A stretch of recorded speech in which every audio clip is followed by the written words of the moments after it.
তো গাইজ আপনারা সবাই জানেন সামনে কোপা আমেরিকা খেলা আসতেছে। তো আমি আমার ছোট ভাইদের জিজ্ঞাসা করতেছি ওদের পছন্দ খেলা কোনটা।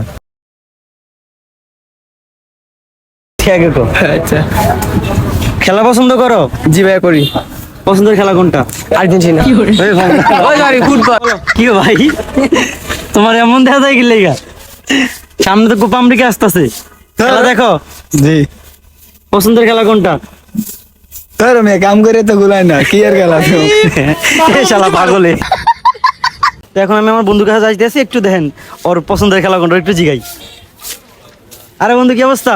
হ্যাঁ বন্ধু, কেউ ভালো? তো সামনে তো কোপা আমেরিকা খেলা আসতেছে, খেলা দেখো। হ্যাঁ দেখি। তোমার পছন্দের টিম কোনটা? আমার পছন্দ টিম নাই, এগুলো খেলে না। হ্যাঁ কি বলো, মানুষের তো শখের দুই একটা প্লেয়ার থাকে বা পছন্দের একটা টিম থাকে, বলো। রোনাল্ডো। রোনাল্ডো। রোনাল্ডো। রোনাল্ডো। হ্যাঁ। আচ্ছা